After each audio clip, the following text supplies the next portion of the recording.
Hello, everyone. I would like to call to order the Cumberland School Committee special meeting, discussion with Durham Student Services today, August 31st, I'm sorry, September 7th, 2017 at 5:32 p.m. I ask that you stand for the Pledge of Allegiance. Thank you.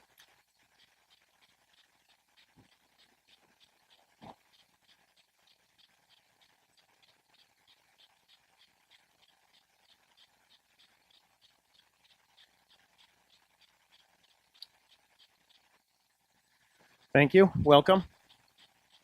Thank you for attending this meeting. Next item on the agenda, approval of the agenda. Pleasure of the committee. Motion by Mr. Fiorillo. Do I have a second?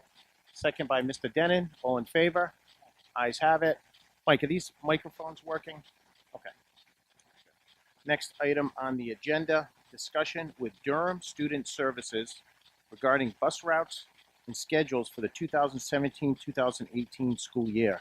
But at this point, I'm going to pass it over to Superintendent Mr. Mitchell. Maybe read some guidelines that we have developed. Thank you. Good afternoon, everyone. Thank you all for coming. And as Chairman Salvatore said, our goal here is to have a productive meeting and a productive and respectful conversation about busing in the district. We know that there are a few concerns, and our goal is to provide information and answer any questions that parents might have. And what we always do when we have our meetings, Mike, can you put up the goals and our norms, please? Whenever we have a meeting, in fact, as an example, we had a recent administrative retreat. We like to establish some goals that we can really focus our attention on, and also establish, more importantly, some norms for the conversation that we have. And I'm hoping that what I have identified here as the goals will really get at what we intended for this meeting. And if not, please, I would welcome anyone to add whatever they think is applicable. But we want Durham to provide some information about how routes are developed. We know that there's been some concern about a specific route, and I thought using bus 26 as an example would be helpful to us in how pickup times and drop-off times are created. We want to hear the concerns of parents. We want to maybe have a conversation about what we can do to reduce the time that students are spending on the bus. And one of the things I've learned, it's not just the time that students are spending on the bus from the moment that they're picked up from their home to the time that they get to school, that there may be some additional time that they're spending on the bus at school, which was helpful to me. And one of the things I think that we need to consider also is and I don't know that we're going to get to all of these things this evening, but if we decide to consider a change, will that have an unintended consequence someplace else? So those are the goals. I don't know if there's any others that anyone feels we should discuss. If not, and certainly things will come up in conversation. And certainly norms are important, I think, and I'm confident that this will happen. But we want to be respectful to one another, even if we have differing opinions.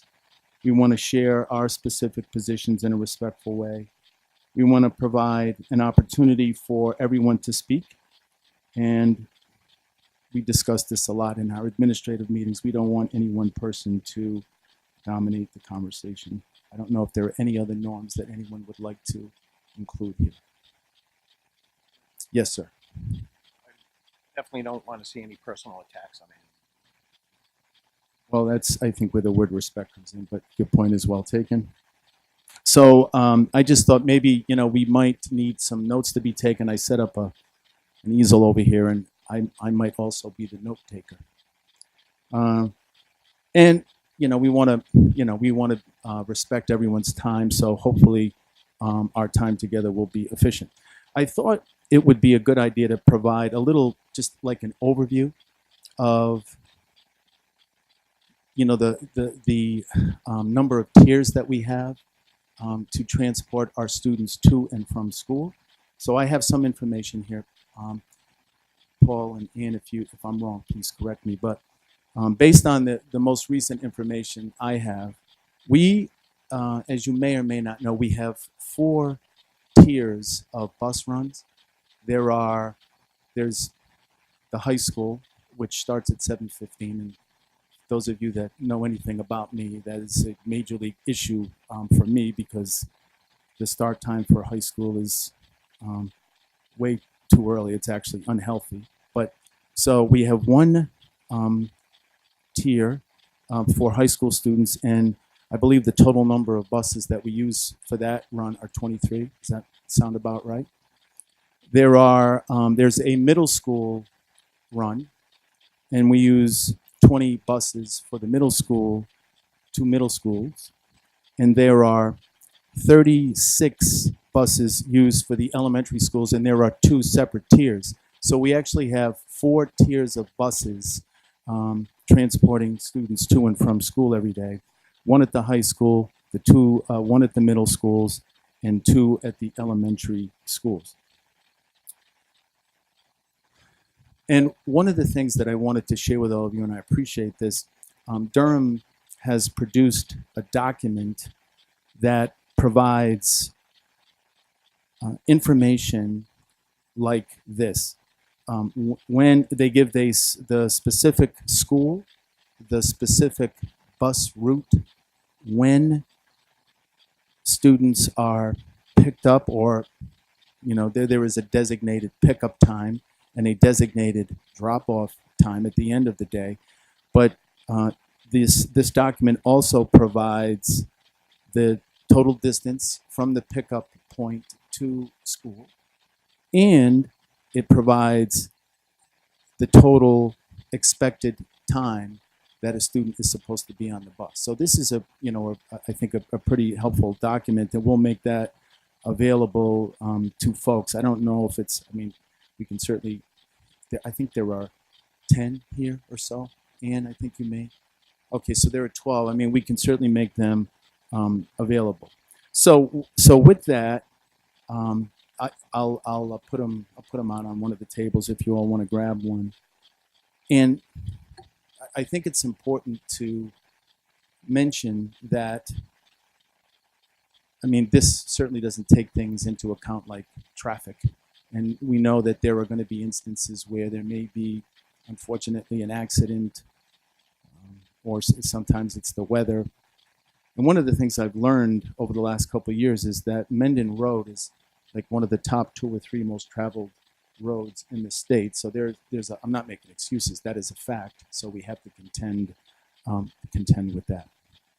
So with that, I'll put this down on the table if you folks want to grab a copy. And what I'd like to do, Mr. Chairman, is I'm gonna go to the grab the microphone, and I think this would be a good time for Paul Neves and Ann DeTore are here from Durham to share some information with us and to help us by answering any questions that you may have. So with that, why don't we start with what we hoped would be the first goal, and that is just can you talk a little bit about how the routes are developed?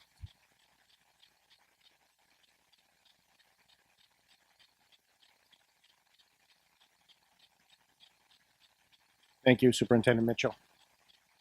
So, go ahead. Durham? Can you hear me? Yes.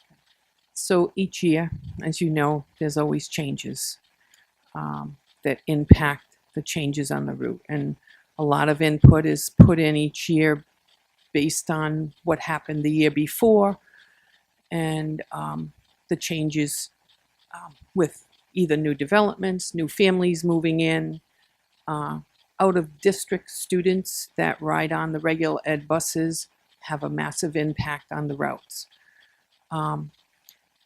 When we develop the routes, you'll hear a lot of times that you'll see parents or members of the community say, well, I see that high school bus and there's only maybe 15 kids on that bus, 15 children, and what puts a route together is not just the amount of students, but the distance it has to travel.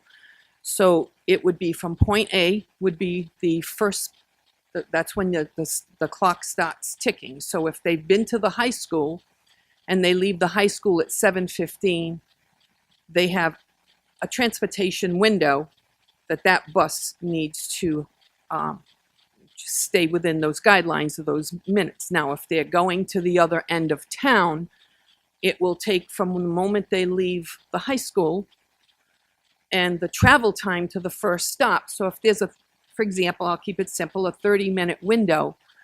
If the travel time from leaving the high school to that very first child that they have to pick up is 10 minutes, and you've got a 30-minute window, you have 20 minutes left to pick up children.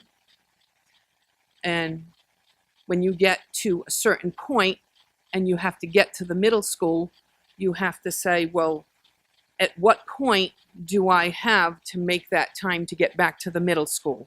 So you may only be able to pick up children for 12 or 13 minutes. And you'll see here on all of these that it differs on every single route, because once you reach that point where it's going to take you from that last child that you picked up and you've got 11 minutes to get to the middle school, that's when you stop picking up children and the next bus will take over. Another bus will take over and pick up the children beyond that.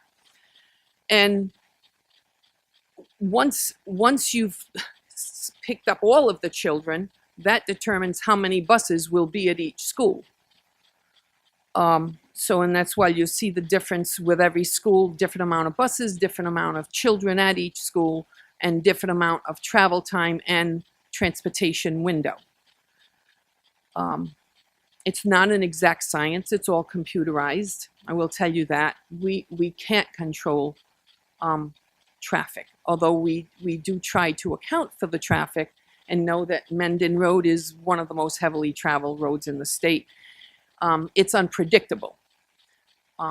Other factors that may lengthen a run at the end of a day is if a parent's not there, and today was a perfect example. We had a parent that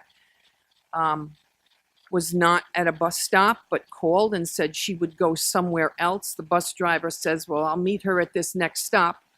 Wasn't there, and that delayed that driver from getting to the next school. We now hold the children on the bus. So if an elementary child at the third tier, the parent's not there, and we need to take that child back to the school, we continue on. We drop off all of the children and we continue on to the next school, and then that child will be brought back to the previous school at the end of that run, so that it doesn't interfere with all of the other parents that are waiting for that particular school and the school that follows. I have a question about the bus times that we get, the lists of the schedule. Are those for ideal conditions or expected conditions? Perfect conditions. Perfect conditions. So when you say you account for traffic, and we know weather is different at different times of the year, but that doesn't account for traffic? Or does it does to a certain degree, but you don't know if there's construction, if there's an accident, if there's just heavy traffic on Mendon Road or any other road, and it is unpredictable every day. So it's perfect conditions. So it typically is, and we do allow, every bus, the speed on every road is calculated, but we reduce that to allow them to get to each stop on time. But again, it's the same as if you were going out shopping and you had 10 errands to run that day. Can you predict what time you would be at each place? Yeah. Is that it? Is that it for your update? Paul, anything that in to a add? nutshell. That's everything that is. Superintendent Mitchell?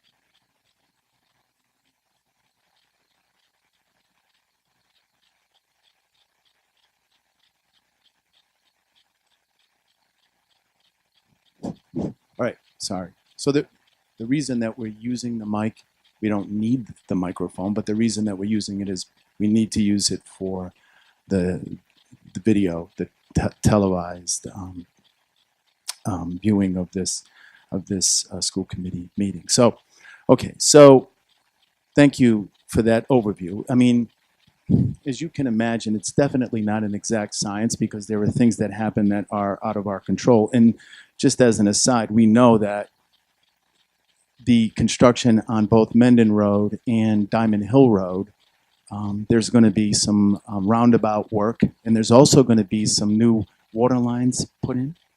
So at some point, and the town has been informing us about that, and that's going to, at some point, create some transportation issues, not only for students on buses and at bus stops, but also for parents who transport their children. So that's something that we can anticipate down the road. I know that they were going to start working on a roundabout, but that was delayed because of some issue with the state. It had nothing to do with us, as I understand it. Okay, we know that it seems that, and I need to tell you all something, and I hope you know that I'm being brutally honest with you here. And that is, this is my third year as superintendent. Last year was my first full year as superintendent. The year before that, I didn't become the superintendent until like October of that school year. And to be honest, like, we've had fewer complaints about transportation this year than any year that, for me so far. And Cindy Shabbat, who is my assistant, she said she was like surprised that we haven't received a whole lot of phone calls regarding busing issues. So I just need you to know from our perspective that things have gotten off to a pretty smooth start. That being said, we know that there is a particular bus that has had some concern. So, and it's bus 26 for community school. And so we want to have a conversation about that and at least consider what we might be able to do to reduce the amount of time that students are at least some students are spending on the bus. Yes.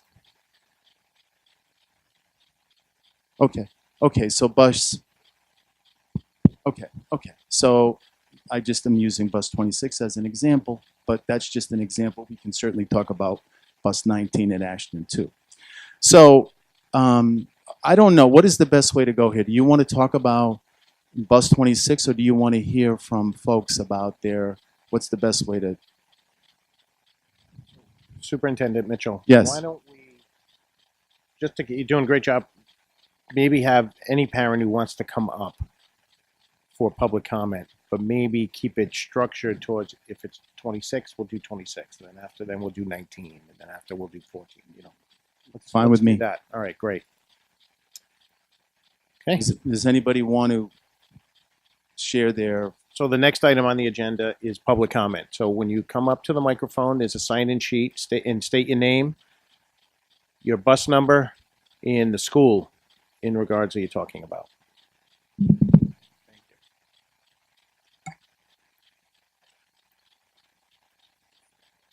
you. I'm Tamika Soulier, bus 19 for Ashton School. I also have a question about the preschool also. So bus 19 picks up the middle school, Garvin, then Ashton. They don't finish their Garvin route till 10 minutes, ideal time, after the kids get out of school. So our kids are getting home an hour at least after they get out of school. They got home at 4:23 at my stop today. The published time is 3:44. Then they said that changed to 3:56, and only one day have they been home before 4 o'clock. So they go to Anthony, then they drive however long, depending on traffic, back to Ashton to then pick up and go to the other stops. And I'm the fourth stop, second in our neighborhood.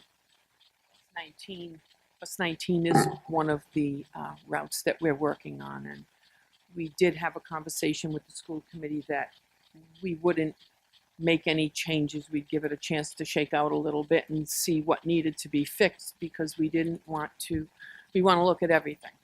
And I apologize that it's late the way it is, and we are working on it.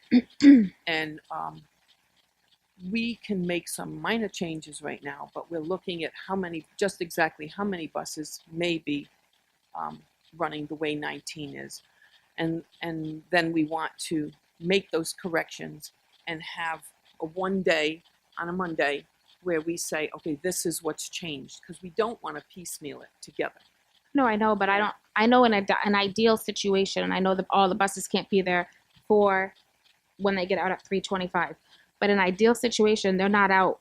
The bus isn't there minimum, it's still at the stop 10 minutes after they get out. I have a first grader. So when he comes home, he is already tired, he's hungry, and then, which extracurriculars aren't necessarily the school's problem, but like today he has football. Now he's got to try to have a snack, try to have dinner, try to do everything. We're not walking in our door till 4:35. I mean, it's over an hour after they get out. And it's not just, I mean, it's our whole bus that, obviously talks about it. I don't know how many of the buses do it. Obviously, I'm here for my kids. But I just don't see how that route makes sense. Okay, so what we're going to do, so with Durham being here, it's not necessarily going to be an answer. No, I know. So I just want you to know, so it wouldn't be fair of us to have Durham sitting in the front and say, give us answers right now. So we're going to log the answers, but it is logged as a concern. So we will follow up on that, and then whatever Durham wants to add, and then we'll make sure. And I appreciate your concern.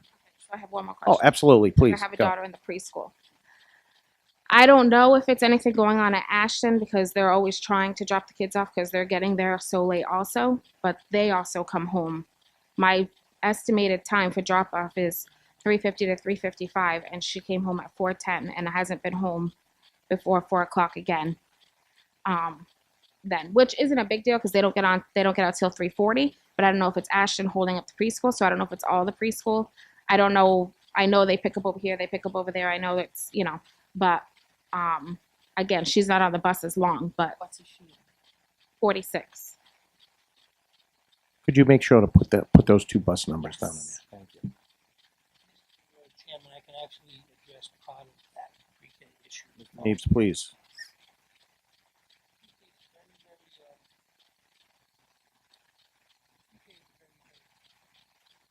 All of the buses that do pre-K, most of them have the last tier elementary school. There are a couple that do not have the last tier elementary schools. Most of them are minibuses. During the first week, and we've only been pre-K for 4 days, 5 days, losing some days. Definitely was delayed the first couple of days because we want to make sure the right students are on the right buses.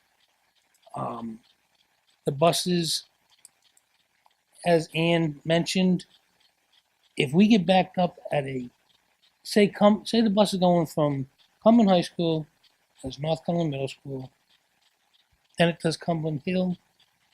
If it gets backed up at all at Cumberland Hill, then the pre-K time's going to be off. It could be a child, a parent not being there. Could be a delay at the school because of traffic issues at the school. But that's what's causing some of the problems with pre-K. We are definitely going to be adjusting pre-K runs once again. There's a possibility we'll be sending, I was talking to the router today, we may be looking at changing and putting another bus into the pre-K. Not an additional bus for the school department to pay for, but an additional bus already on the runs that would go into the pre-K and help out. So we definitely are working on the pre-K. That being said, pre-K is not the only one that we're having a problem with buses being held up. I mean, we have, community school, there's 12 big buses there.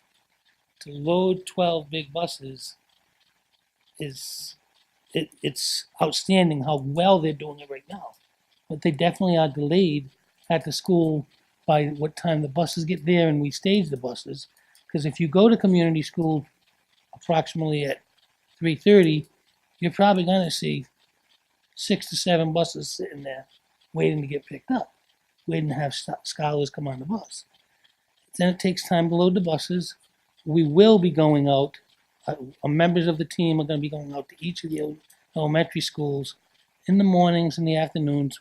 We haven't had a chance to do it, but we're going to be doing it starting next week to see if we can expedite them in the morning and expedite them in the afternoon. Community does a great job getting those buses out of there. They do. Ann personally went last year and saw the great job the community does. It's just the amount and mass of scholars at that school. That's one of the issues. We have schools that are right now only unloading one bus and loading one bus at the school at a time. If I've got 7 buses, possibility that could take 25 minutes to load all 7 buses before they go. That 25 minutes is the time we should be at the next school. Mr. Neves, Yeah. Mr. Denon has a question. Go ahead. Related to that, so on community, I know there are a lot of buses. Yes. And, I forget the total number. There are 12. 12 total. How many do you expect to be loading at any one time? I believe last year when we were there, they were loading 3 or 2 to 3. Two. And that's what, if they're loading 2 at a time, it's going to move them along pretty well. The minibuses go in there. We do have the minibuses getting front because like most of those buses have to do the pre-K.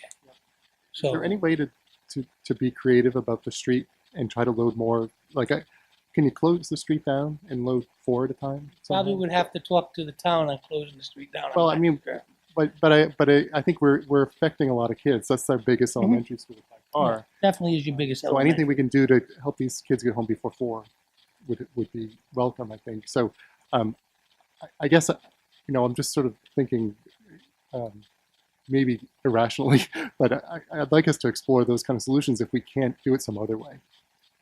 You can definitely This sounds like maybe Superintendent Mitchell can work with the principal there to see how we can expedite students into the buses maybe a little bit faster. So we'll take that down. Mrs. Goggin. Can I just go back to bus 19 for a Yes. second? I want to comment, kind of ask how this kind of happened, but bus 19, the last stop for Garvin is at 3:34, according to the schedules that are online right now. The first drop off from Ashton is at 3:35, according to what's online right now. So I'm assuming there's an updated schedule since this is physically impossible to do. there will be an updated schedule. How, and if you can't answer this, how does that happen that a bus would have a minute in between dropping off, going to another school, and dropping off again? Like, how didn't that get caught somewhere along the line? Should have got caught. That was a failure on our part. You can't just use the computer to do the runs, and we understand that. So it definitely should have got caught. But there will be some updated runs and stuff come through. She mentioned Anthony Drive Stop. That Anthony Drive Stop for 19 does not have any scholars there. So we realize that now. There was a scholar schedule to be there. It's not there. That's going to be eliminated. So it would just seem like until it gets fixed, there would at least be an updated schedule for these Ashton parents so they know when to expect their children to get dropped off until some adjustment gets made. Yes, come on up to the microphone. Bus driver, when we asked what the time was going to be, said that their list said 3:56. So then we called and, they said there was discrepancy first couple weeks, and we got it. We understood that. But again, the bus hasn't shown up before 4 o'clock at all. So we're out there for 20 minutes. And I also have my daughter coming home from the preschool bus at the same time, 5 houses up. And I have a 2-year-old daughter who's either napping or so have to be in 3 places at the same time for 25 minutes to 40 minutes, really, when I'm waiting for bus 19. Thank you. Mr. Hess? Mr. Neves, I have a question. When you're looking at the afternoon loading, community has been the size it's been for several years now. The driveway has its issues, and we understand that. But when you're coming up with your estimates for how long it will take to load up a school, are you taking into account that you're anticipating loading 1, 2, 3, 4 buses at a time and communicating that information to the principals ahead of time? And there has to be some assumption that you're making as to how long it will take to load up a school. We definitely are assuming that it would stay the same way that the amount of buses we're loading last year at the same time. So 2 buses at community. Am I going to tell you that it was constrained to the principal that we thought there would be 2? No, we did not do that. We have never done that. The principals have pretty much determined what they felt was safe. If we feel there was an issue, we would go, we'd meet with the principal, which we actually, I just received an email from the principal today and has asked us to go over and see we were already going to do that next week. Starting Monday, we're going to be going to all the elementary schools. But Mrs. Vaughn emailed me, and we've had contact with her about how many buses they can load, unload at a time. There is a possibility that community, if there was a way we could double tier the buses, we might be able to go to 4 buses at a time. But that becomes a safety factor, and it's a big safety factor. That you, Mr. Denon, you'd have the only way that would be able to be done is to shut that road off to complete car traffic during the loading time. Because we just wouldn't be able to do that. Yeah. That would have to be a question for the Yes. town and the police department. Yeah, but going back to my original comment, I think it would certainly be helpful, and I'm not suggesting that the bus company dictate how things are done, but it would certainly be helpful, I think, to communicate what your assumptions are when you're building the schedule to the administration so that that can be passed down. So that if you're assuming that you're loading 2 buses and the principal comes back and says that's just simply not possible, that we get ahead of some scheduling snafus because of incorrect assumptions on one side or the other. Fiorillo? I'm sorry, I'm going to let you speak in just 1 second. Paul, what is the time that the first bus drops off at community? Drop off at community. There are buses waiting at the first bell at 8:45. I believe there are probably there's probably 2, if not 3 buses there at the 8:45 drop-off time, which is the time that drop-offs can start at that school. So also, Mr. Fiorillo, let me mention this when, and Mr.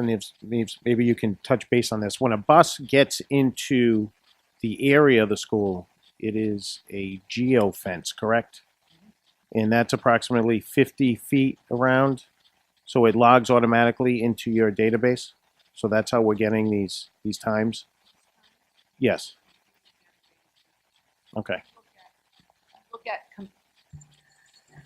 If you look at community in this list, you'll see on the AM where it says anchor time that the buses are staggered schools. So you have from 8:40 to 8:55 where buses are arriving. Okay. Thank you very much. All right, please state your name, school, and bus number. Kendra Pyrus, Ashton, bus 19. Quick question, you just mentioned anchor. For the PM time, is that the time that they're arriving at the school right now to pick up the children?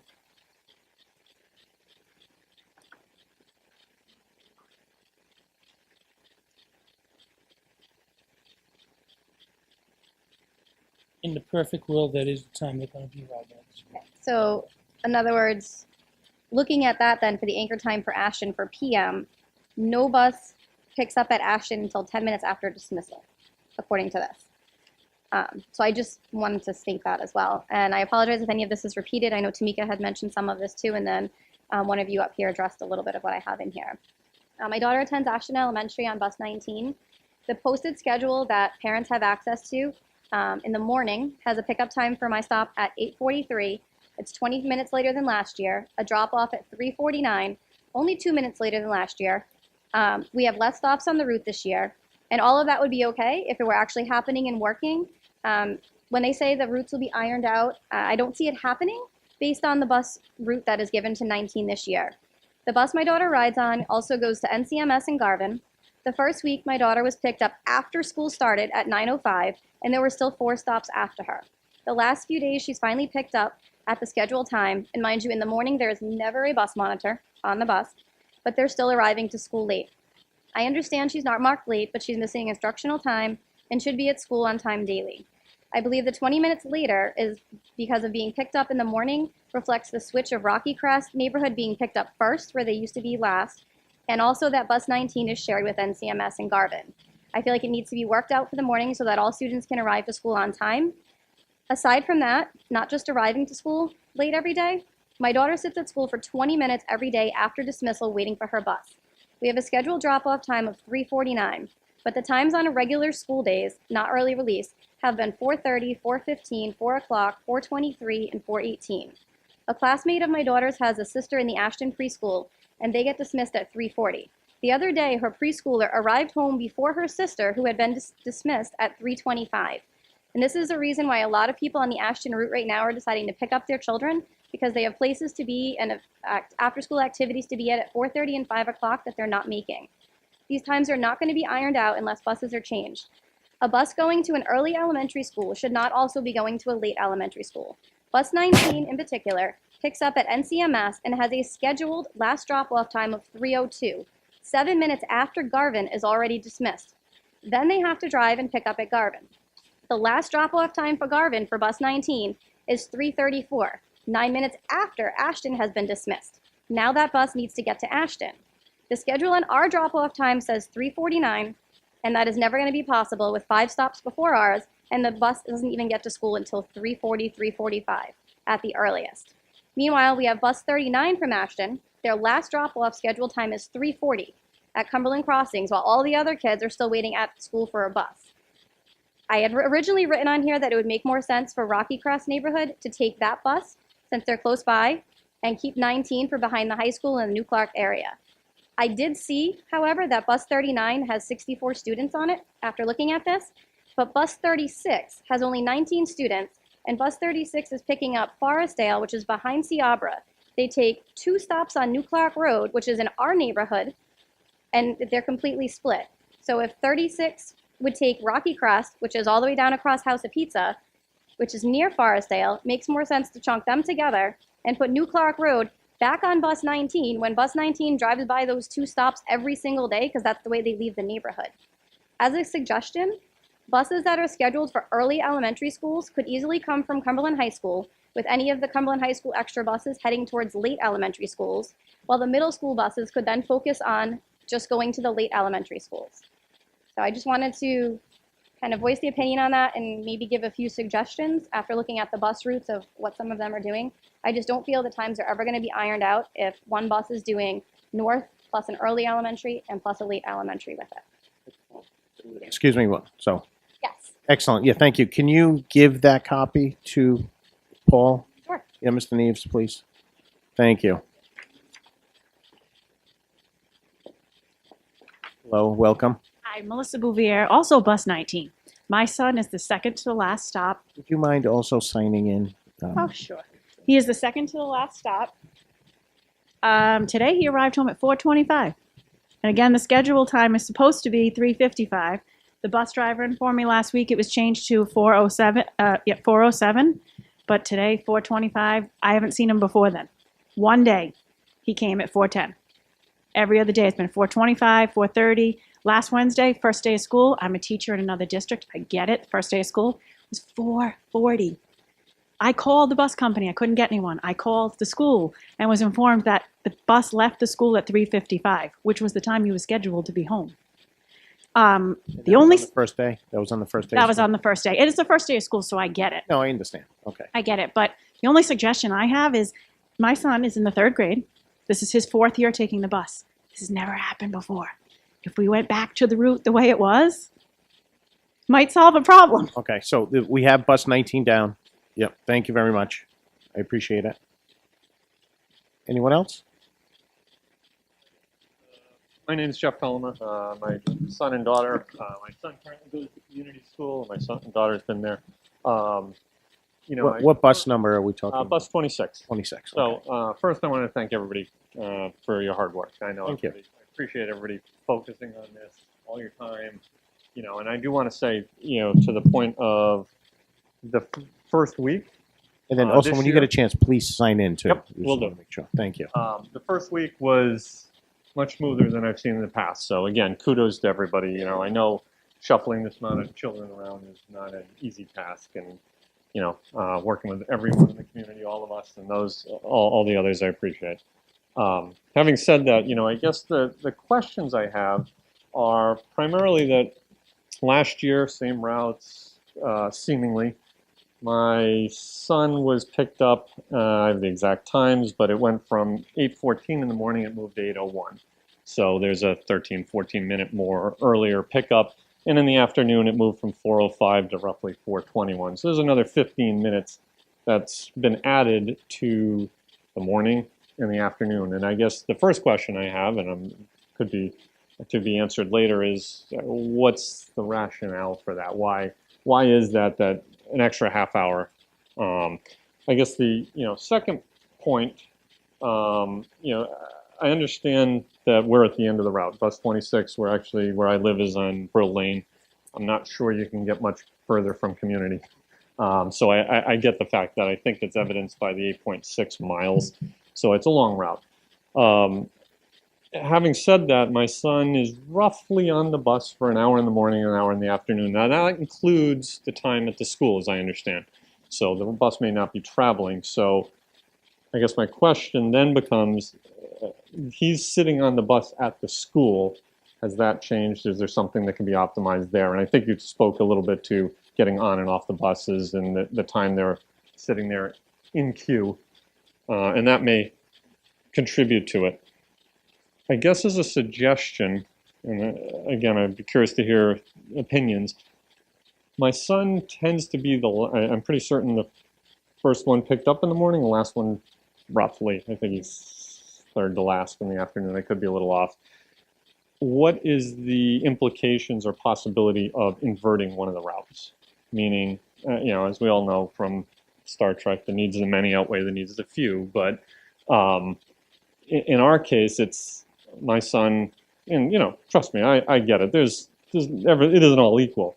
Having said that, he seems to be on a lot longer than pretty much most of the kids. Is there any consideration put in play for trying to make it so that some kids aren't just on the bus for 4.5 minutes total in the day, and others aren't on for 2 hours? Is there some effort put forth towards trying to normalize the time on the bus so that some don't end up with real extreme times, short or long? And then I understand that the last point I have is that long transit time or time between pickups and at the school being an hour. I think, certainly in community bus 26's case, causes parents to consider, maybe I'll just drop off. And as I understand, when parents start saying, I'll just drop off, less kids on the bus, you get the bus traveling, now you get more traffic, you get more cars, further elongating all of this. And, so I think it's in everyone's best interest, but obviously try to figure this out so that parents don't have to drop off kids. Kids don't have to sit on the bus for a long period of time. So that's just generally my thoughts. I'm not specifically asking for an answer here and now, but like I said, in our case, and I think I may speak for others, roughly 2 hours from pickup to getting into school and school home seems extreme. I missed your last name. I apologize. Collimer, Collemer. Mr. Collimer. Excellent content discussion at the microphone. Durham, are you prepared to talk about this? If not, no problem. We can come back with answers. But would you like to broach on it? I think we can answer some of the questions that Perfect. he's stated. Okay. When a route is built and the bus will go to the furthest spot it's going to pick up from the school and work its way back. When the drop-offs are done, it goes from the closest spot to the school and work its way forward. We can call it forward. that's why the pickups and the drop-offs are reversed. Okay, we can definitely investigate things, but when you investigate things, you may be able to satisfy, I don't know, say you're going to satisfy 12 people, and you're going to upset another 35 people. As a matter of fact, I've gotten a call on 26, not the first pickup stop. Actually, it's next to probably the second or third pickup, last next to close at the end, and drop off the same thing. And this mom is very concerned because of the amount of time the child is on the bus, due to the fact that he is a special needs child. So if I were to go back and say, okay, guys, right, the children up on, is it Bremlin? I'm referring to Brill Lane or Oh, Brill Right, the Cobblestone. children and in things. that area, the cobblestone. Yep. So if I were to say, okay, let's compromise and pick them up first like we were doing and drop them off first, then I'm gonna have a number of parents, all from the reservoir, say, why was there a change in the time? Well, if I can interrupt Go for a ahead. moment. Yeah, I guess what I was suggesting is not reverse both, but kind of, it's a long in the morning and a short in the afternoon kind of thing. So reverse half the route, the morning or the afternoon, not both. I You know, understand. so that's all I was understand what you're trying to say. We have created some different route scenarios for bus 26, and we will present it to them, and we will make a decision as to whether or not we can make that change and that it makes sense. And the reason that it's easy, reverse the afternoon, but we'd be I passing. didn't say it was easy. No, I know it's easier when you look at it, but so you leave the school and pass some of the children's homes and go to the end of the route and then work back. So I'm not sure how that's gonna. I see your hand up in the back. I have to get to So, two school yeah. committee members real quick. So Mr. Fiorillo and then Mrs. Goggin. Paul, you just said that routes generally start furthest from the Furthest school from the And school work toward the school. and work towards towards the school. school. Is there any coordination between the tiers? So they leave Ashton School, let's say, and whatever school they're going to next. Instead of going to the furthest from the school, do we go to the closest from Depend- the last place the bus was? That's a good question, depending on what school they go to next. Right. If it's a third tier that we're dealing with, say it's Garvin, for instance. If that school is going to community at their next school, then you're gonna work your way toward the community stops. Okay. Or the community school. So the last tier schools definitely go the farthest away from the school to pick up and move toward and drop off the opposite way. So now my next question is very simple. Would more buses solve all these problems? Solve them, more time, bigger transportation window it would save on adding more buses. But when you open that transportation window, buses can do more, because what builds the run is the amount of students, the time and the distance it has to travel. But when you open that transportation window, you have more time. So you can pick up more students, fill the buses, and I could probably add another bus now to that area. But we work with what we have as far as how many buses we have for each school, how many buses are available for each tier. Right, because again, this becomes a funding issue for us where we have to save money where we can on buses so we can have teachers. All right, thank you. Mrs. Goggin?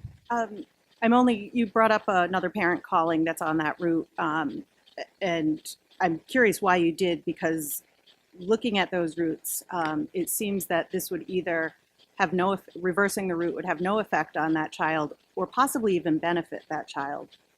Just doing a little bit of math there. So I'm not sure why you brought that up. It would seem like that student's best interest should have somewhat of a priority there too, since they're not on a special needs bus. My other point I just wanted to make, you talked about going to the furthest stop first. But the NCMS route does not do that. It starts around the reservoir first. Like I stated, it's what school that bus is going to next also. Sometimes determines it, or before, Well, in the morning, it's going to NCMS. correct. So I don't know how that would be relevant. It's the last stop is their neighborhood, correct? And then it's coming back, it's driving all the way back down Diamond Hill. Why wouldn't it start at that neighborhood? Sorry, guys. and come back towards North Cumberland. I'm just saying, if that's your reasoning to give them, why isn't the same applied? Coming from a different school. Is it coming from? Hmm? But then in the afternoon. Yeah. It would be the same. Well, the only school it would be coming from is here, correct? The only school it would be coming from is Cumberland High, or is it coming from somewhere else? I mean, it can't be coming from a different. I understand what you're saying. I'm just saying, in the perfect world, with routing, we go to the farthest from there. Now, 20 may be the epitome of runs for certain people. Then the 20 afternoon goes to community school. So if I'm not mistaken, they do the North Cumberland Middle School, and that bus's route actually ends right on the North Cumberland Middle School run ends right on Hillside. So that's why they're planning to go back it that way. I guess I'm talking about the morning. All right. We can look at that, but it's just. Okay. Did you have a question? Yes. So my name is Christina Castro. I apologize. If somebody else had a question in the audience, please come up to the podium. You can ask that question. So. My name is Christina Castro. I live on 45 Farm. I have 2 children on bus 19 that go to Ashton. And I realize bus 19 is a problem right now, and that's not necessarily what I wanted to ask a question about. I've been at a lot of meetings in the past year about the school budget. I know that we're in a crisis. I know that we're, needing to cut places where we need to cut.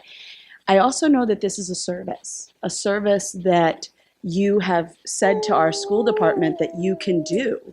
And I'm concerned that I have a child on a bus that goes to 3 bus stops without the bus driver getting a break and constantly in a rush. I know as a parent, when I'm in a rush, it doesn't help anyone around me. And my kid is getting to school, missing her morning work. And I mean, she's still having good days, but you're missing your morning work. You're already starting the school day rush. We don't want our students starting the school day and feeling anything but ready to learn.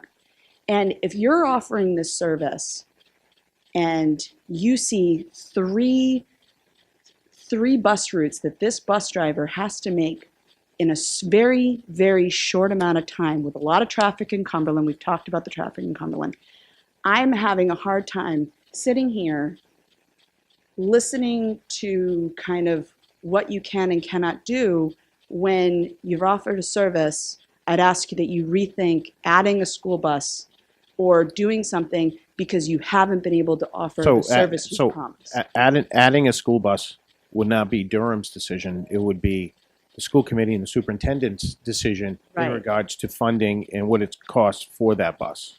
I get that, but I also don't understand why, if this is a service and they couldn't complete the service that they've promised to the school district, why this wouldn't be partly on something that they need to look at. So that was my only question. Well taken. Thank you. Thank you. Mr. Denon. Related to that, I have a question of how do we determine how many buses we need, and who determines that, and when is that determined? Can you answer that, or is that it? The middle school buses and the elementary drive the fleet.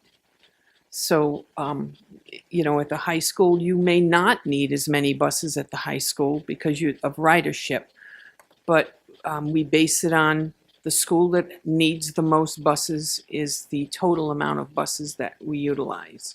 So does the number of buses change from year to year? like last year to this year, what's the difference in number of buses? Do we know that? There's only one additional bus this year, and it's a special needs bus. Okay. Yeah, because I mean, at the same time, our district has been growing. We added 170 kids over 2 years. Now that's overall 12 grades, so or even 13 grades. So it's hard to know how that would affect busing, but it does. It just makes me wonder, how do we determine how many buses we need? And I think we all know that adding buses would help alleviate a lot of this problem. But I think as a school committee, we never see a request for more buses. Like that's not your problem. I think it's just we never get a list like, well, you could A, B, or C, and you pick one. We never see that. So I just wonder how it works. Mr. Demotica. Paul, correct me if I'm wrong, but when we generate the elementary runs for the year, we're generating it based on every child taking the bus. Am I correct on that? Then we have to work off that list because we have parents driving their children. Am I correct on that? So we plan for every child, even though we know we're not going to get every child on that bus. Right. And how do we shake that out during the year? Not just the amount of children on the bus, it's the time and the miles they travel. If you look at some of them, they appear to be overloaded, especially the high school. But we know that they're not. You may see that, a bus with a 62 passenger may have 80 students boarded on it. But again, it's more the time and the miles that dictates how long that bus and how many children can be on it, because there's a breaking point where we say, well, we only have 20 children, but we've got to get to the school now. So we can't add more children to that bus. And that's why I said, if they had a larger transportation window of time, that would equate to more children and more distance travel, more miles traveled. How much time do you think Durham would need between middle school and elementary school to study, but that always improves the amount of buses that you would need. But it also, again, we wouldn't have the late buses either.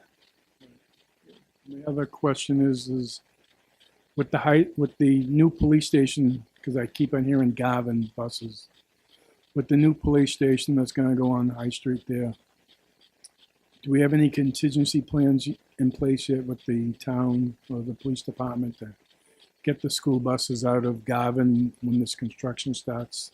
I mean, I know I've asked the mayor about putting a light there, and they told me to go fly in the wind. Wasn't going to happen.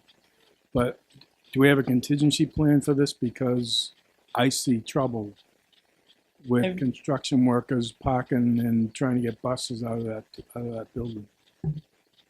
Well, we've been in conversations with, since the police station was going to be built, be it at Garvin or being across the street now. We were in conversations right away with the mayor on what was going to happen.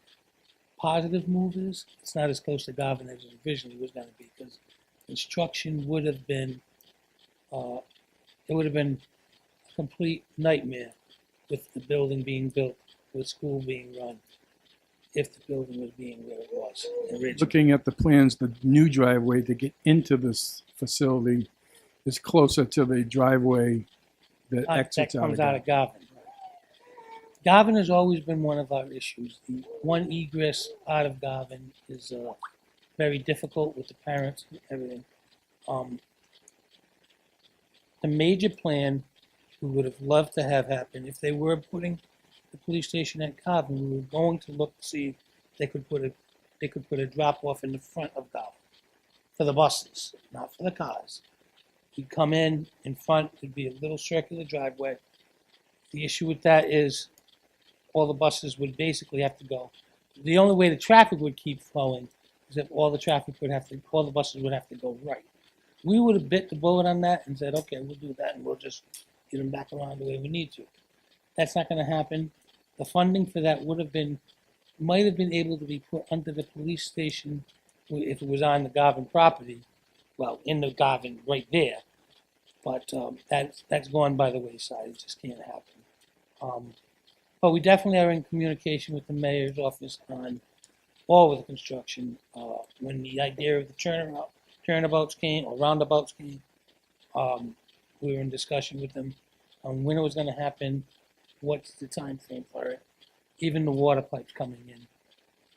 We were in constant conversation with the mayor's assistant, Stansfield. So we definitely are speaking to them about all. Okay, we will follow up on that. Thank you. Mr. Demonica, anything else? Good. All right, please, go ahead. Sorry, I just wanted to add something else, kind of to back up the gentleman that came up from bus 26 too. And I know this was a little bit addressed because he had talked about turning the routes around, and he had mentioned of how they start going from the furthest away to the closest. Ours has never done that for Ashton. The only difference in ours this year, Rocky Crest, which is across from House of Pizza, so down the street over there, last year they were picked up last. They've always started up Farm Drive, they make their way back through and come out New Clark Road. This year, they start at Rocky Crest, they still come up Farm Drive, come out New Clark Road, so they are going completely backwards. It's the same way they drop off with it, but we have less stops this year. They eliminated a couple of stops on our route in the back of Farm Drive, plus they eliminated the 2 stops on New Clark Road that our bus has to drive by every single day and put them on a bus that's going behind Seabra, so completely opposite ends. But the route we had last year, it never failed. The kids were home by 3:47 every single day. Our kids, because Rocky Crest was afterwards on the way to school, were picked up at 8:23 every day. They were on the dot every single day. If you eliminate eliminated bus stops from our bus, and last year hit those spot on, I don't see that when they say only 1 bus was added to the district this year. If it's not broke, why try to fix it? I mean, we're getting kids at 4:30 now. We'll get some answers to that. Okay, thank you. Thank you very much. Anyone else would like, Mr. Denny? Well, I was just going to say, it's not the same kids on the bus, though, right? Like, Correct. Kids The are landscape had changed, yes. Stops though, but they took them off, but the direction and everything they've done is the same. I just mean, maybe you can't reproduce the route from last year because the kids are different, but do you think the stops are the same and they reduced 2? Is that what you think? Stops are the same, but they've taken out 3 stops. 3?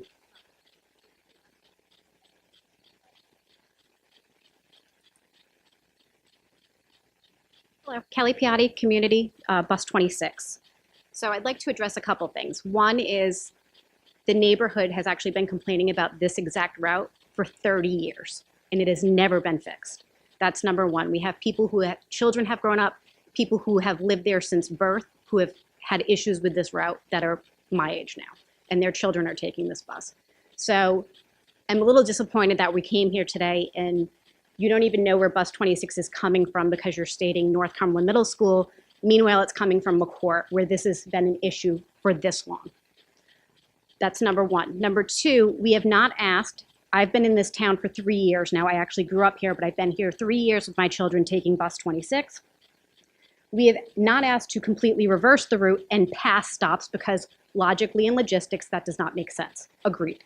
What we have asked is to eliminate how long Cobblestone Road and Brill are staying on that bus for. They are the 3rd stop in the morning, being picked up at 8:01, as was previously said, and they are the very last stop at 4:21.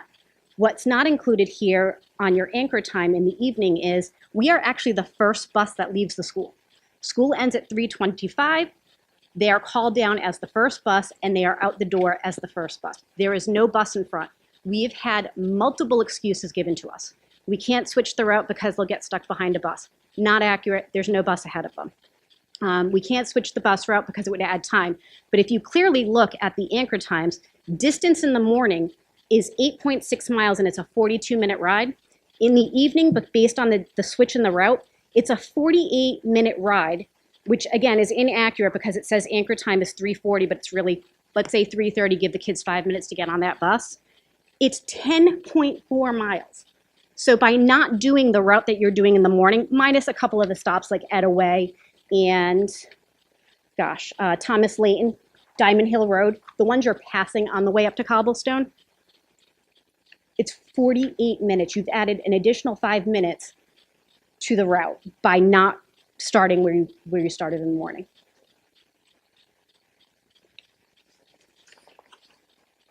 I've mapped the route out. I'm more than happy to give you a revised route since I see it's clearly difficult to do. I am in logistics. I understand the process. I understand starting at the furthest point, which again is not necessarily accurate because 174, let's see, what's the address here? 174 Burnt Swamp Way is pretty much in Rentham. That is the furthest stop. I get why you're not doing that as the very first stop because it's so far out. So you start at Cobblestone. I totally get it. But what I don't understand is why it's so difficult to go Edaway, Thomas Layton, Diamond Hill, Fisher, then Cobblestone, and then continue your route around the reservoir. It is a giant circle in town. So they would have to go up Diamond Hill Road where they do not have Regardless, stops? We start at Diamond Hill coming out of Community, I get that. and you yeah. end coming out on Diamond Hill. No matter which way you slice it, as you go around the reservoir, you're going to end up in Diamond Hill either way. I want to say, and without looking at a map, we ran those logistics going that way, and I believe it was 48 minutes total. Correct? Am I right on that?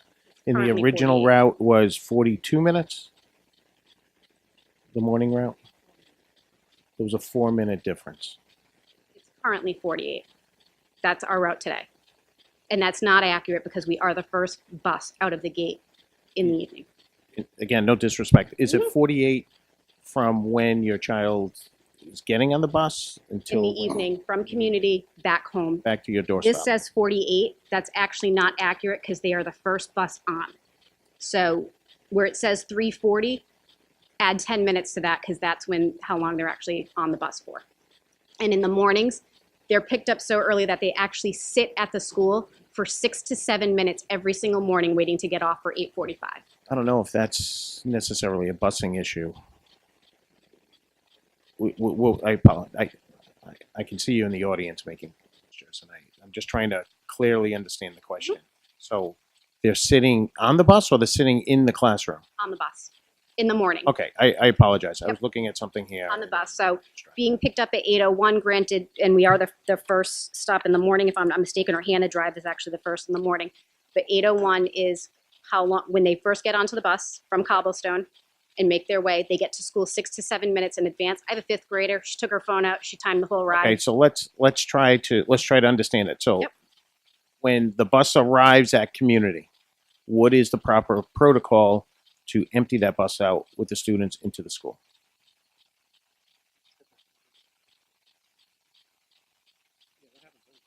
Okay. You're saying maybe a later in the back, in the front end? Okay.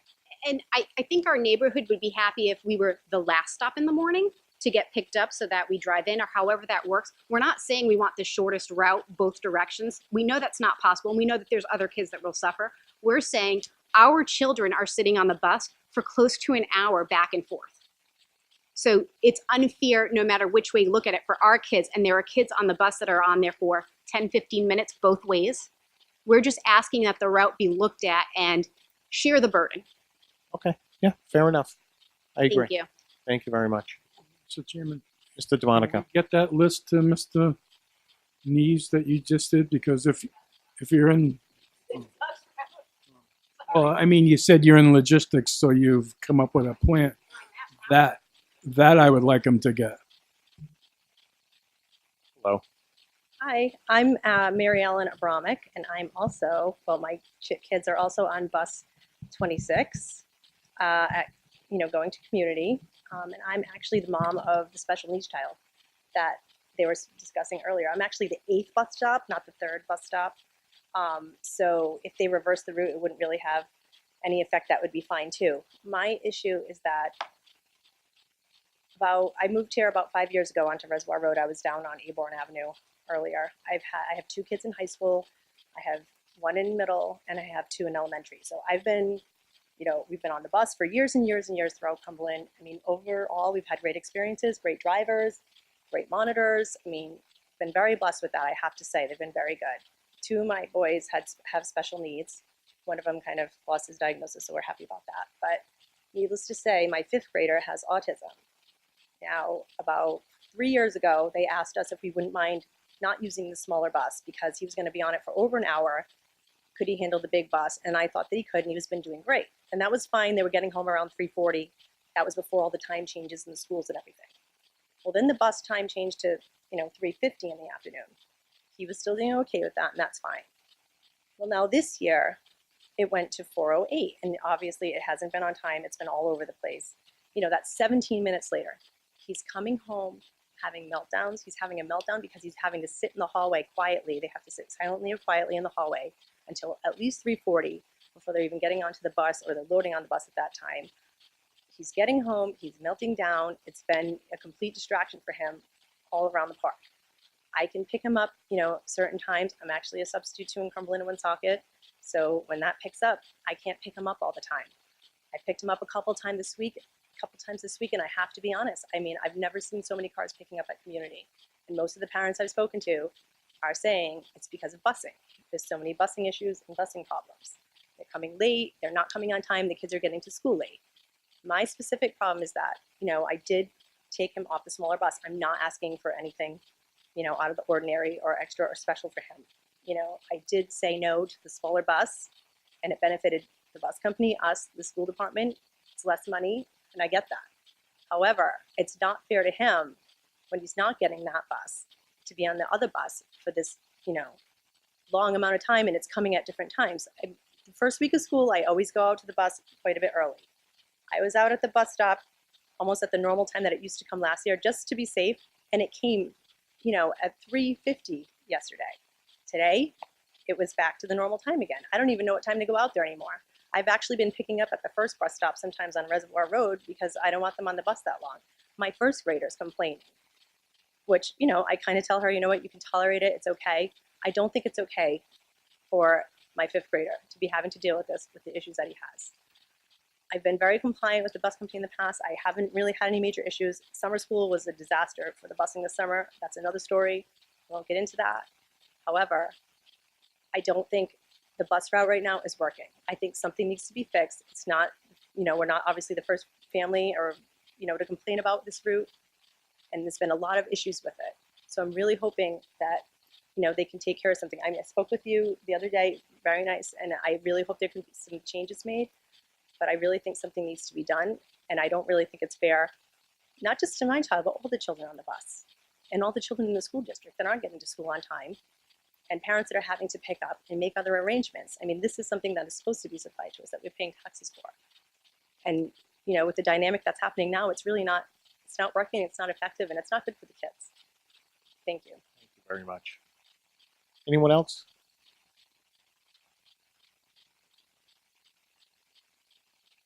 Hi, I'm Geraldine Perry. I originally was not going to speak tonight, but there's a couple of things that I have to say. And forgive me, I'm not a very good public speaker. First, I'd like to thank everybody for taking the time to be here tonight to try to resolve the issues that we're having for Bus 26. My kids I have a junior in high school right now, and we have lived on Peggy Drive for the past 11 years. So in the whole 11 years that I have been there, every year at the beginning of the school year, I call up Durham to complain about what a long bus ride it is and trying to get them to reverse it, or flip it, I guess you could say. Flip the bus route. And for the past 11 years, I've been passed on and passed on and passed on. Nobody wants to deal with it. This year, I finally called up Mr. Mitchell, and I talked to Mr. Mitchell about the issue. And again, I appreciate your time in this matter. And then I hear some comments like, so somebody has to be last. Somebody has to be last on the bus. I can't stand that comment because we're not asking for special privilege. We're just asking to reverse it. So when you say it's not fair to the other students that are on the bus longer, just doesn't make sense to me. Because my kids, my bus stop, I'm not making any sense now, I can see that. My bus stop, my kids are on the bus, my daughter is on the bus for 2 hours. The other kids that get off at Reservoir Road, they're on the bus for a total of 30 minutes. That's combining both. So, Mrs. Berry, I don't, so you're saying your daughter is on the bus for 2 hours? Total time. Total 2 hours? An hour there, hour home. But yet, I'm not the only parent that has stated that. Okay. Correct. Yeah, I don't know what this 2 hour, why is everybody saying that this 2 hours is not correct? I don't understand it. I don't see them being on the bus for 2 hours. I'm showing 48 minutes. That's all I'm saying is Well, I'm okay, trying to understand. So I just want to make it clear. 60 minutes to I'm 48 sorry, minutes is. Mary Ellen, I just need to say, our bus is the first bus to be picked up at community school. That is at 3:30. Okay. So 3:30, so it comes back here about 3:20. So you tell me what's the math, I mean 4:20. What's the math on that? I understand. Okay. 58 minutes, 2 minutes short of an hour. You're Okay. gonna, so what's the That's point what I'm there? asking you. Yes. Okay. Okay, and then another thing, the bus comes at 7:58 in the morning. It does not come at 8:01. That needs to be corrected. Then they get to the school at 8:40 and they're sitting on the bus for 6 minutes before they're allowed off the bus. That's all I need to say. Okay. Thank you. Did you sign in? Okay. Thank you. Anyone else?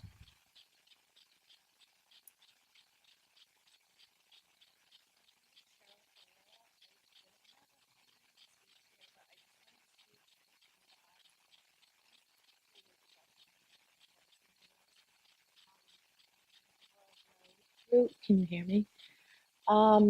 This year her route got changed, and she was, sad about that because she had been a dedicated driver up the bus monitor on that route and had taken copious notes about every kid and their sibling and where they belonged through various different drivers. So this year she got changed, and I think she is on 21 with Ann, who I understand is out temporarily. My mom resigned this week because she was left 3 times in 4 days, waiting to be picked up. She was pretty sad about it. The first day we understand there's problems, first day of school problems. Second day is concerning. And then the third day it happened this week. She just couldn't do it anymore. So I just wanted to bring that to your attention. I know that the bus drivers have radios and that they're expected to have a monitor on the bus. So why they didn't call and find out where they needed to be to pick her up or where they wanted her to be, I'm not sure why that happened. But that bus 21 went without a monitor, and now she's quit. So I just wanted to bring that to your attention. Thank you. Please, yes, come on up. She's took very good care of Quinn. I just want to say that. But I did want to say that other If you could state your name. Sorry, Mary Ellen Abramic again. The bus after it leaves my house on Burnt Swamp and Reservoir, it goes to Burnt Swamp, that other stop that they were talking about, and they actually have to turn around in front of the house. Now I have to come out of my driveway and go around a corner and bring my kids to the bus stop over there. I don't know why the other people can't come to the Adams Farm corner even and get on over there instead of having the bus. That would save quite a few minutes right there also, because it does have to go down that road and turn around. It's another option that you could use. That's a good point. Yes, thank you. Anyone else from the audience? Mrs. Prairie, come on up. Perry, I One more apologize. thing to Perry. say, this bus route has been an issue for the past 30 years. I need that to be clearly stated. This is a really serious issue, 30 years in the making. Thank you. Yep, Mr. Fiorillo. Paul, this is bus 26, correct? Which coincidentally is my daughter's bus. From on the McCourt side, though. So what I'd like to do, Paul, is arrange with you. I'll get on the bus from McCourt. I will ride the entire route, and if you guys can bring me back to whatever, Waterman Street. We can work that out. I'll meet the bus at McCourt, and maybe you can just drop me off at McCourt. All right, and then I can report back at our meeting next Thursday. Fair enough. Mr. Denner will be running that meeting next Thursday. There you go. Okay, good. Gene, thank you. Please state your name. Kate Ledoux. I also live behind the reservoir, but mine is for the middle school, bus 20. We have the same issues, but what they're not understanding is they're picking up the kids that live closest to the school and driving out rather than coming back in and picking them up and going to the school.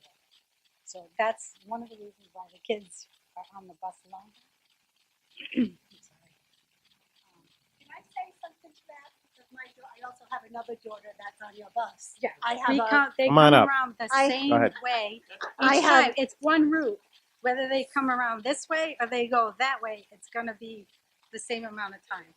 So my middle schooler, it's the first year ever, I'm sorry to say it, that it's been wonderful. Her bus gets picked, she gets picked up at 7:28.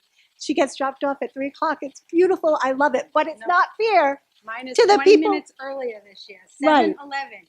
We are 10 minutes from the school. So I just wanted to. All right, thank you. We're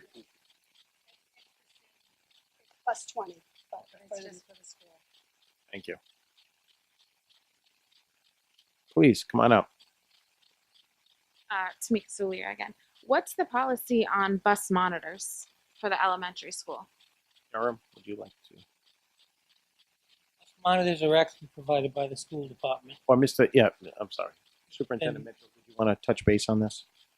Well, all I can say is, and Marion Barone is here, and she works with the bus monitors, and I know that. Marion, do you want to respond to that? Like, where are we with bus monitors? I know that you are constantly working on that. I hate to put you on the spot, but I want to be accurate. Can you go to the mic, please?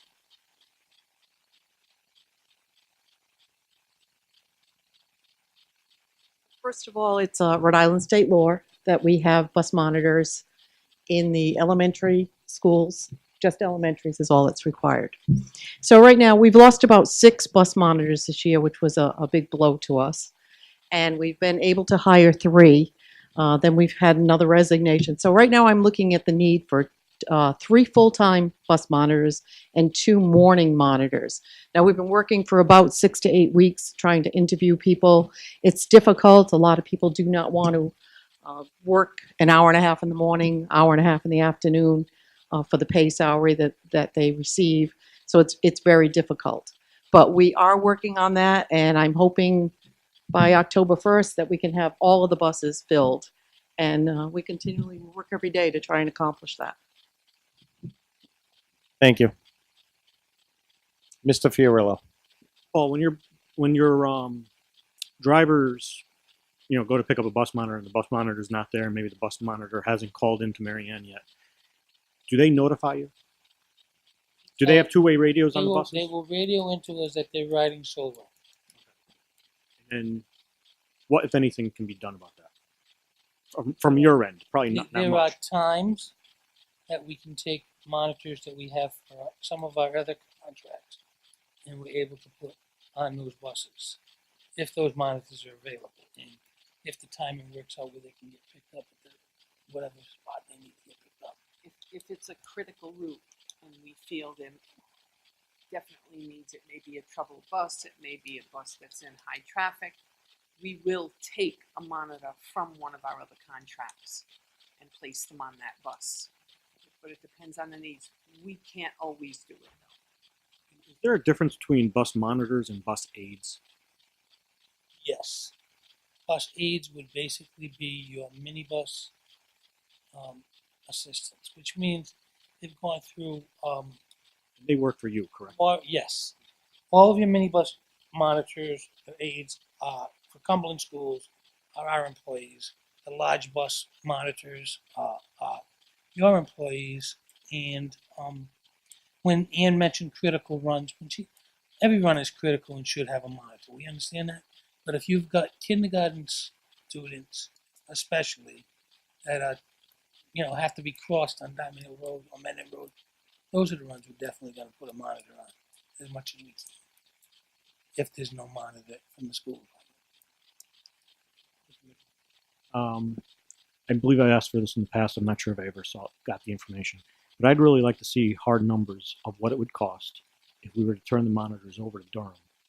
Because it seems like there would be a little more flexibility with subs when we needed them. I know that they pay a little bit more, and I think they get benefits, correct? Your bus monitor? They do receive some benefits. So there would definitely be a cost increase, but I'd like to see those numbers. Thank you. So come on up to the microphone. But before you start, I would like to say that I appreciate all the parents coming out tonight. I love the energy.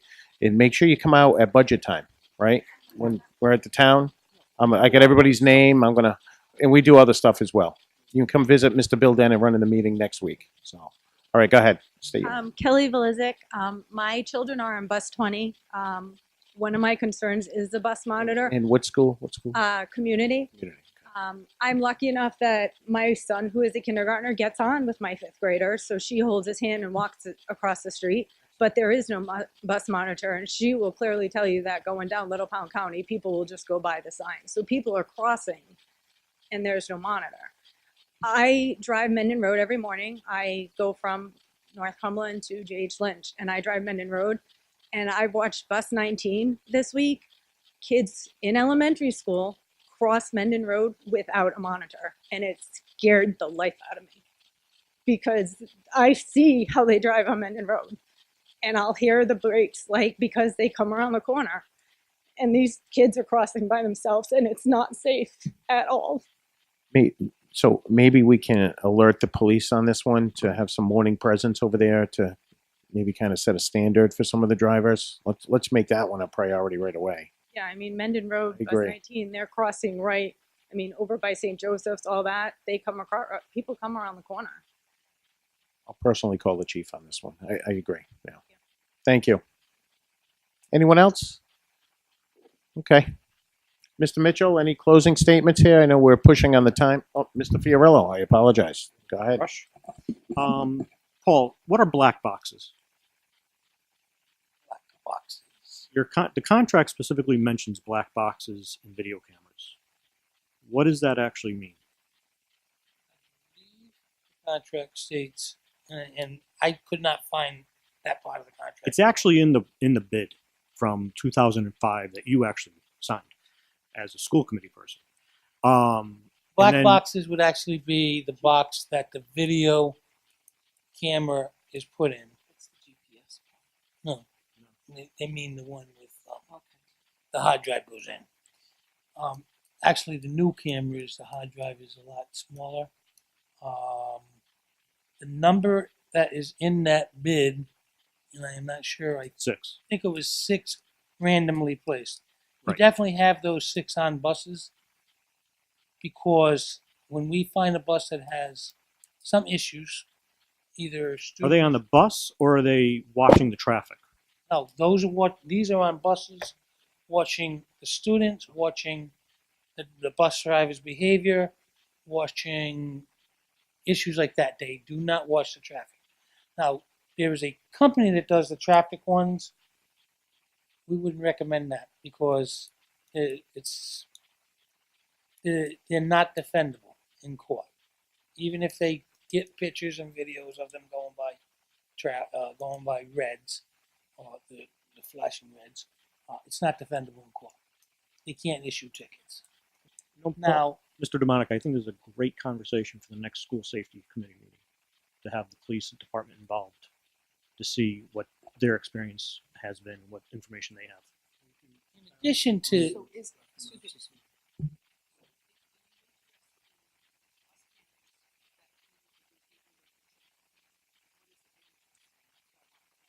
I was interested in what the definition in the contract was for those black boxes, but we have a big problem, and I'm sure everybody in this room has seen cars go flying by buses when their lights are on and kids are actually loading buses. Happens on High Street all the time. You saw it the other day, you said, and I know that, I think we probably have all seen it, so we need to figure this out. Also, right, and that's fine. That would have to be something new. Also, when can we start utilizing the Durham bus tracker?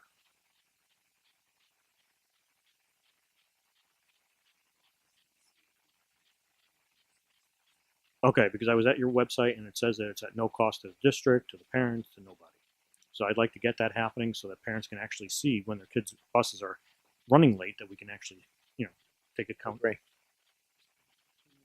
Mr. DeMonica. Before we do that with the bus tracker, I would like the school district to have a policy in place, because when you're dealing with a parent that may be on the list and not on the list anymore. There's parent separation or custody issues. That all needs to be addressed before we just put this up there for parents to go after. And, you know, I think we need to look at that. I agree with you, and I do know that it's a secure login, and so there is a lot of safety around it. But your point is well taken. Dennis? Smithfield, right? I think that's well. There was one of the things I heard that if we had more transportation time, it would help. And I don't know how many minutes you mean, but one of the things that we did last year was we approved the early release Wednesdays, and what the effect that had was for elementary schools, they start 10 minutes earlier than they did the year before. Now, this has been in effect for over a year, so it's not new this year. It was new last year, but I think 10 minutes in the morning is a good chunk of time, and I just wonder, you know, do we need to evaluate that? Like, if we're having busing issues, we can't get kids to school on time. Do we need to change things up? I think that's a great point. I'm sorry, Mr. Chairman. I think that's a great point because especially since next year we're talking about redistricting, so that's going to change the routes. We're also hopefully, Mr. Mitchell, looking at changing start times here at the high school with any luck and $500,000 in small bills. But yeah, maybe juggling the routes and the tiers and everything. Yeah, unfortunately, I'm only bringing it up as a concern. I don't have a solution, but I think it's something we need to be aware of that changed things. Thanks. Go ahead. But the times are the same last year, and like as far as our route goes, we didn't have a problem. The problem is we're getting picked up almost a half an hour later than we did last year. We were getting picked up at between 8:18 and 8:20, and we're getting picked up. Our slotted time is 8:41, but it's usually 8:58. Yeah, I'm there. So I don't have an answer for that. Like, I think that this didn't affect that. I noticed my kids get picked up earlier this year than they did last year, and they go to middle school. I don't know why. You know, and they're on the bus for a long time too. They're on the bus with Amy's daughter. So you know, I look at it and say they're on much longer than last year. I don't know why.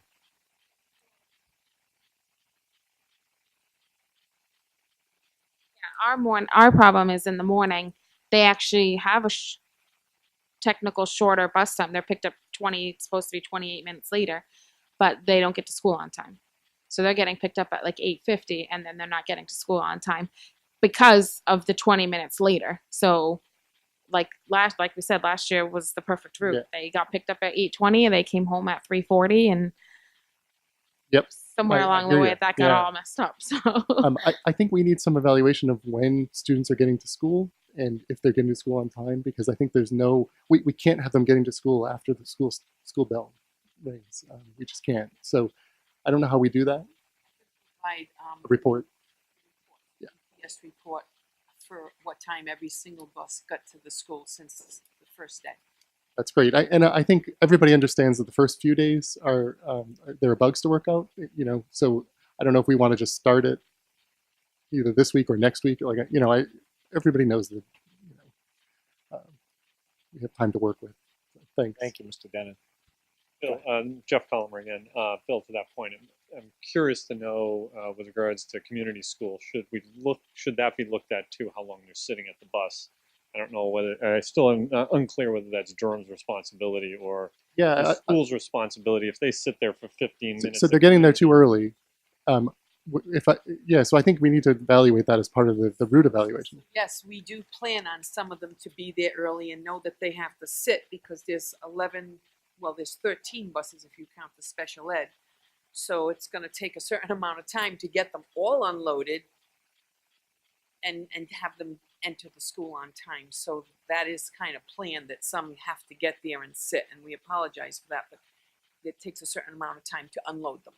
Yeah, I guess a follow-up to that then is that time also factored into the bus route, or is the bus route end when they get there and hurry up and wait? Thank you. All right, anyone else? Next item on the agenda is to adjourn. Pleasure. I'm sorry. Come on up.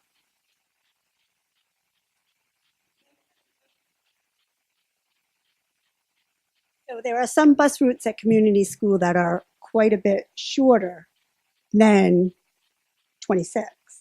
So if some buses need, you have 13 buses, you said, at community school? So why can't you choose another bus to get there that's not on the buses loan? Well, then, go ahead. I'll let Durham answer that. I mean, now you're crossing, well, you're kind of crossing schedules and crossing streets and a different route. And I mean, I don't know. Yeah. No, you're fine. Go ahead. Come on up. My name is Jessica Burke, and my kids are on bus 19 from Ashton as well. And my question, I guess, is we're the 4th tiered school, Ashton, and our bus is coming from a 3-tiered school. That isn't going to work. So last year, our bus came from North Cumberland Middle School. It was seamless. There were no problems. So why is our bus now coming from Garvin? It's not going to make it. Our bus route, and we are the furthest route from Ashton School. So you're giving us a bus from a 3-tiered school to pick up our 4-tiered school to take us the furthest away. If you need to use that bus, give it to a school, give it to a bus route that is closest to Ashton to alleviate the times. Thank you. Yeah, thank you for filling that out too. Okay, pleasure of the committee. Mr. Fiorillo has a motion to adjourn. Do I have a second? Second by Mr. Denon. All in favor? Ayes have it, 7-0. Thank you again for coming out tonight, everyone. Have a good night.